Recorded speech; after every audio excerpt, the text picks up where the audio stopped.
नमस्कार दोस्तों, light square देख रहे हैं आप और मैं हूं आपके साथ पुष्पेंद्र सिंह। आज हम अनबॉक्स कर रहे हैं कोई नए प्रोडक्ट को। ये है हेवल्स का कोजियो क्वार्ट्ज हीटर। सर्दियों का सीजन आ चुका है तो इस समय बड़ा कंफ्यूजन रहता है कि हीटर खरीदते समय हमें किन किन चीज़ों को ध्यान में रखना चाहिए।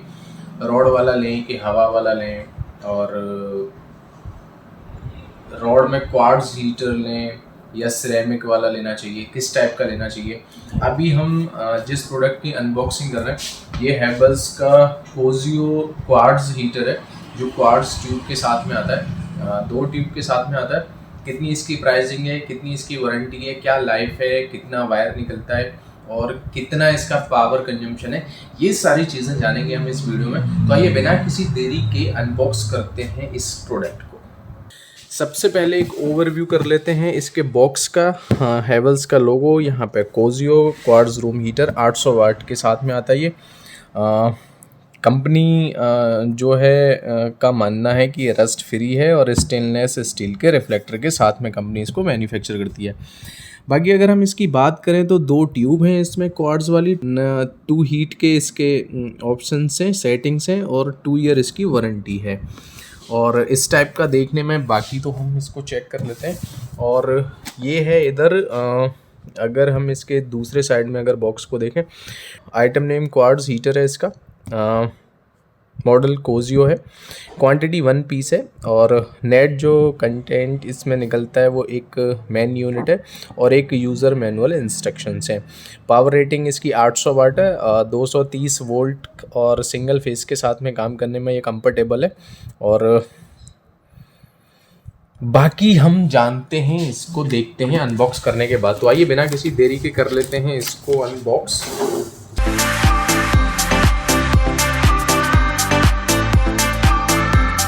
मैनुअल्स में वही कॉमन चीज़ें हैं, किस तरीके से यूज़ करना है, प्रोडक्ट बारे में क्या क्या है वो हम अभी जल्दी से जान लेते हैं। और वारंटी का कार्ड है ये, वारंटी कार्ड का हम यूज़र मैनुअल बोल सकते हैं, इसे हम रख देते हैं पहले। तो दोस्तों अगर मैं इसके लुक की बात करूं तो देखने में तो स्टाइलिश लुक है इसका। और ये पीवीसी का मटेरियल है, मेक है इसका। यहाँ पे 9 है, ये पावर के लिए है। और ये जो है मिनिमम के लिए, ये मैक्सिमम के लिए। मिनिमम और मैक्सिमम से मतलब है इसका, मिनिमम पे 1 ट्यूब चलेगी, मैक्सिमम पे 2 ट्यूब चलने वाली हैं। और इसका पीछे का जो बेस है ये स्टेनलेस स्टील का है, जिससे कि रिफ्लेक्टर का काम कर सके, हीट को ज़्यादा से ज़्यादा जो है रिफ्लेक्ट कर सके। और ये जो है सेफ्टी के लिए जाली दी हुई है, जिससे कि डायरेक्ट जो है रॉड के टच में जो है कोई कपड़ा या हमारा हाथ या कोई भी चीज़ें ना आ सकें, या कोई भी बच्चा हो घर में तो वो इसको टच ना कर सके। और बाकी ये ब्रांड का लोगो बना हुआ है, मॉडल का नेम है यहाँ पे। और अगर हम इसका साइड से देखें तो ये है इसका बैक का ओवरव्यू। यहाँ पे सीरियल नंबर और इसका प्रोडक्ट का डिटेल दे रखा है। और ये जो है यहाँ पे जो होल दिए हुए हैं, इनका पर्पज़ ये है कि ये जो है जो स्टेनलेस स्टील का इसका जो रिफ्लेक्टर है उसको पीछे से जो है हीट श्रिंक का काम कर सके, एक तरीके से जो हीट है एक्स्ट्रा उसको जो है बाहर निकाल सके, जिससे कि इसकी लाइफ ज़्यादा बनी रहे। पकड़ने के लिए इसमें हल्का सा एक हैंडल टाइप का स्पेस दिया हुआ है। प्रॉपर हैंडल तो नहीं बोल सकता, लेकिन हाँ इसका पर्पज़ यही है उठाने का। इस टाइप से आराम से इसको उठा सकते हैं। 2 तरीके के कलर वेरिएंट के कॉम्बिनेशन में, वाइट एंड ब्लू। और एक चीज़ और, ये जो है इसका स्विच है, रीसेट स्विच जिसे हम कह सकते हैं। इसका फ़ायदा ये होता है कि अगर हीटर हम जो है ऐसे करके चला रहे हैं और अगर बेड पे अगर आपने रख रखा है किसी भी तरीके से, और बेड पे रखते टाइम अगर ये हीटर जो है गिर जाता है, पैर लग जाता है, या किसी भी रीजन से आपने अगर बेड के किसी कॉर्नर पर रख लिया, अमूमन तो इसको टेबल पे ही रखना रिकमेंड किया जाता है, लेकिन फिर भी सर्दियाँ बहुत ज़्यादा हों और ज़्यादा हो सर्दी बहुत, और आपको इंस्टेंट हीटिंग की ज़रूरत हो और आपने अपने पास में रख लिया है, तो उसमें क्या होता है कि कभी कभी ये होता है कि पैर वगैरह से गिरने का इसका डर रहता है। तो इसका ये जो स्विच का जो बटन है, ये इस सेफ्टी के लिए दिया गया है कि जैसे ये हीटर गिरेगा, अगर ये यहाँ पे रखा रहेगा सरफेस पे, तो उसका स्विच जो ऑन रहेगा। जैसे इसको हटाते हैं इसने टिक का आवाज़ किया तो स्विच जो है ऑफ हो गया। तो इसका मतलब ये है कि अगर इसमें पैर या कुछ लगता है या किसी भी रीजन से ये गिरता है तो ये हीटर जो ऑटोमेटिकली बंद हो जाएगा। ये अभी हम लाइव टेस्टिंग में देख लेते हैं। और अगर मैं इसके वायर की बात करूं तो 6 एम्पियर का इसका प्लग है। आप इसे छोटे या बड़े किसी भी तरीके के प्लग में आराम से लगा सकते हैं। और वायर की लेंथ अगर मैं बताऊं आपको, करीब 1.5 मीटर के करीब इसकी लेंथ है। और चलिए लगा के देख लेते हैं इसको।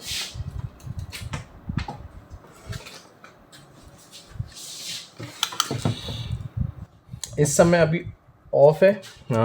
अब इसको मिनिमम पे करते हैं तो एक ट्यूब जलेगी। अब ये कौन सी जल रही है ये देखते हैं अभी।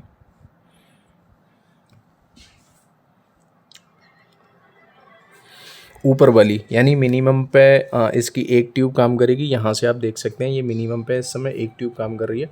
जैसे ही हम इसको मैक्सिमम पे करते हैं इसकी दोनों ट्यूब काम करने लग जाएंगी। ये क्वार्ट्स ट्यूब है, लाइफ इनकी जो है थोड़ी सी ज़्यादा मानी जाती है। अब ये दोनों काम कर रही हैं। और ये जो नीचे वाले बटन का जो मैं अभी आपको फंक्शंस बता रहा था कि इसको गिरते ये जो ऑफ़ हो जाता है, एक बार उसको दोबारा से टेस्ट कर लेते हैं कि ये किस तरीके से ऑफ़ होता है। अगर ये गिरा ऐसे करके, आप देख रहे होंगे इसकी दोनों ट्यूबें जो है ऑफ़ हो गई। यानी अगर ये आपका पैर लगने से या किसी बच्चे के गिराने से किसी कर्टन के पास में गिरता है या कहीं भी किसी कपड़े के पास में गिरता है तो कम से कम ये सेफ्टी फीचर के लिए दिया गया है कि जिससे कि घर में आग ना लगे। और अगर हम इसे दोबारा सरफेस पे टच करा के रखते हैं आराम से तो ये आराम से जो है काम कर रहा है। अब जो काम कर रहा है इसको ऑन ऑफ करने का जो काम कर रहा है वो इसका स्विच काम कर रहा है। ये वाला स्विच इसको काम कर रहा है।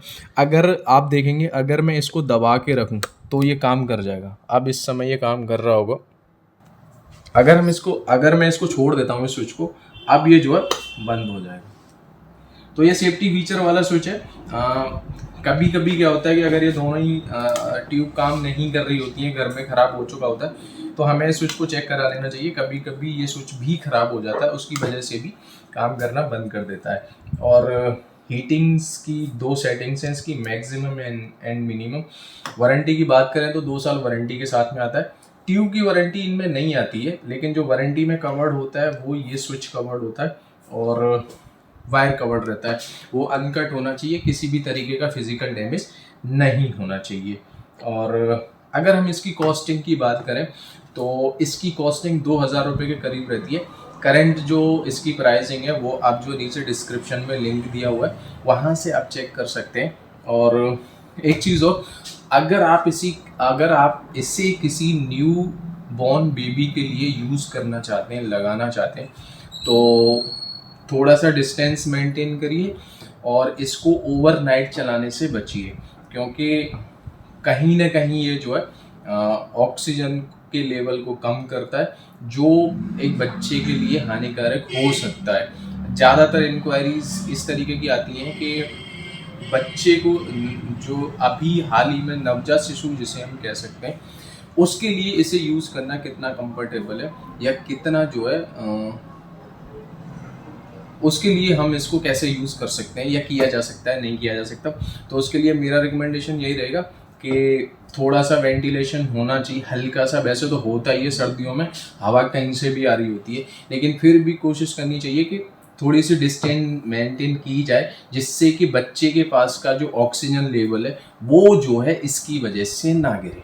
तो दोस्तों इस वीडियो में फ़िलहाल इतना ही। और अगर आप इसके बारे में कोई और जानकारी जानना चाहते हैं तो आप जो है कमेंट बॉक्स में पूछ सकते हैं। ये वीडियो कैसा लगा आप जो ज़रूर बताइएगा। और अगर चैनल को सब्सक्राइब नहीं किया है तो कर लीजिए, जिससे कि कुछ ऐसे ही वीडियो जो है हम आप तक लाते रहें, पहुंचाते रहें। नमस्कार।